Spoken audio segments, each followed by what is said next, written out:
This video is sponsored by Apex Gaming PCs. If you are looking for a gaming PC and you want a gaming merchant themed one, then there's a link in the description. Hey everyone, I hope you're well. Today we're going to be talking about what I would rank the top 10 weapons in Apex Legends Season 9. Now, this is specifically kind of focusing more on Battle Royale because in arenas you have the economy to take into consideration, but overall these are the weapons I'd consider the most versatile, the most powerful, and the most likely things you're going to be seeing on players right now. So we're going to start from number 10 and make our way up to number 1. Now, I wouldn't necessarily say number 1 is better than, say, number 5 or anything like that. It really is just kind of neck and neck when it comes to the top 5 or 6 weapons here, but overall, I think you're going to like using these weapons. So I'm going to start off this list with what I think is quite a surprising choice. It's the Sentinel. Now, the Sentinel is obviously kind of outshone right now by the bow, and obviously the bow is on this list, but the reason why I think the Sentinel is pretty powerful right now is because it can do a decent amount of damage, and when you pair it with the new hop-up, it can fire reasonably fast to the point where it feels like a bit more of a powerful longbow. The longbow being just not quite enough damage to deal out with that kind of weapon.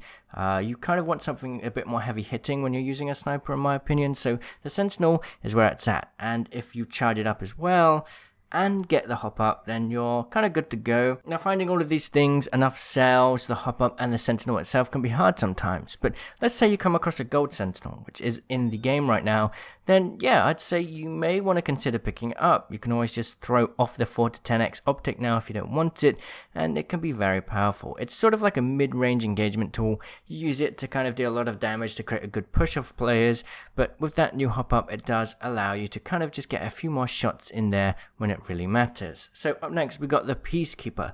Now, the Peacekeeper is, in my opinion, kind of like the go-to shotgun if you want to have a weapon that you can use to come back from the dead, so to speak. Let's say you get pushed and you have like no health and you want a weapon that's going to be able to win you in that situation. It's the Peacekeeper. It's the highest damage per shot shotgun when you land your shots. You do have to pump it, but you can peek in and out of cover. You can play well around cover, and then when you do that, then the Peacekeeper can be really, really powerful. Now, when you don't hit your shots, that's the problem.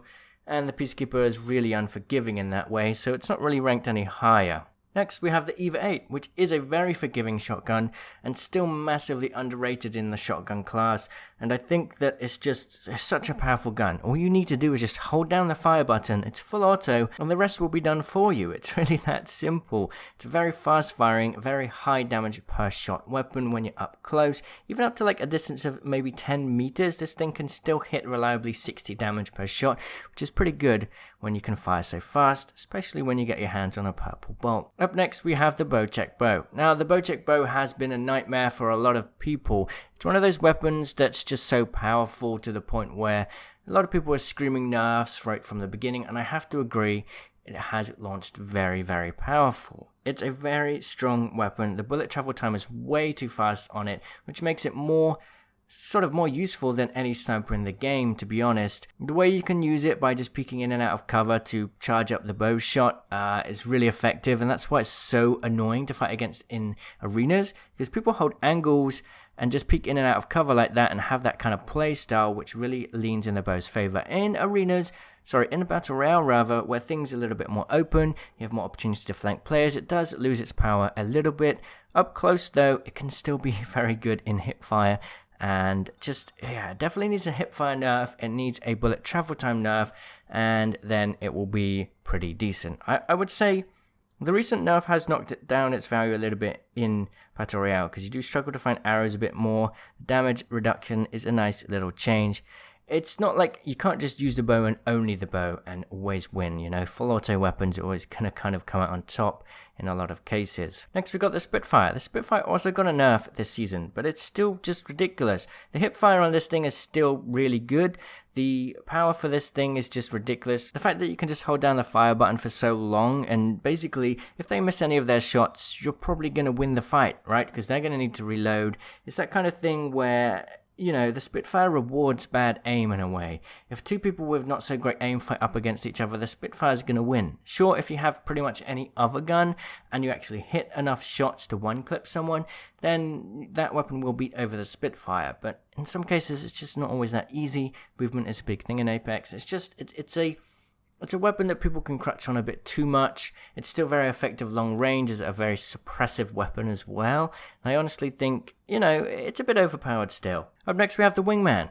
Now, to me, the Wingman, yes, is a very hard weapon to use. In Season 8, I kind of dropped it out of my weapon tier list because I thought, yeah, I agree, it's hard to use, but it's back. Because I think that fortune favors the bold, and if you learn how to use this weapon, you're going to be rewarded massively. It's such a high damage per shot weapon, and to me, this is the kind of thing you're going to want off drop nowadays because people all start with white armor. You're not going to be one-clipping up people with R9 so easily anymore. You're not going to be one-shotting people with Peacekeepers because that extra 50 health is really going to make a difference. The 6 shots in a Wingman is going to give you enough damage to knock somebody.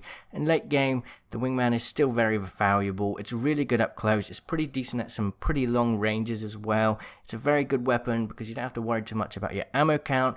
I just think everyone should take some time to try and learn to use this a bit more, in my opinion. It's just such a high, heavy damage weapon, and the fact that you get really good movement whilst using it as well. All the pistols in this game, the P2020, the Wingman, and the Mozambique, surprisingly, all give you the same ADS movement speed as if you were hip firing. So you can move back and forth really fast and just spam around with your animations and become a very hard to hit target whilst you're spamming 45 damage plus shots. It's pretty good. Up next we have the R99.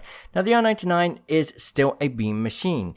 If you can hit your shots, you're going to be one-clipping people all the time. It's got one of the highest DPSs in the game. I think the Havoc and perhaps the L-Star are higher, but you're going to need the turbocharger on the Havoc, and the L-Star is a bit of a weird one to use, especially in Battle Royale. But the R99 is always going to be that one-stop show when you want to just knock someone as quickly as possible, and yes, it's got pretty harsh recoil, but you just gotta pull down. It's not that hard to control, honestly. The only issue with the R9 is that you do empty that mag very, very quickly. You're gonna be out of ammo very fast. So that's why I've kind of put the Volt next. It's a little bit more forgiving. It's a little bit longer range. Yes, it's not quite as high DPS as the R99. I think it's about 20 less DPS now since the nerf in, I think, Season 6 or 7.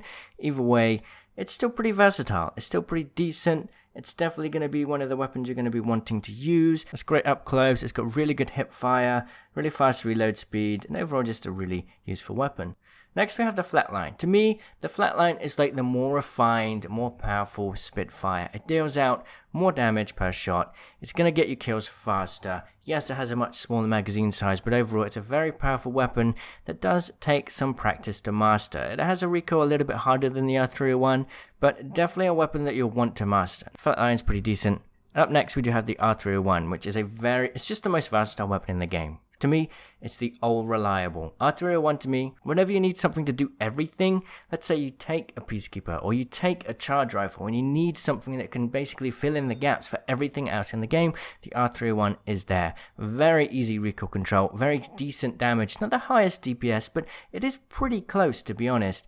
You even have the hop up on there, steal the anvil receiver, although not always going to be finding use for that, to be honest. Overall, it's just a really versatile, easy to use weapon that I would recommend everyone to put more attention to. So that's it. I hope you enjoyed this weapon list. Let me know your own opinions on this weapon list, and I'll see you in the comments. Cheerio!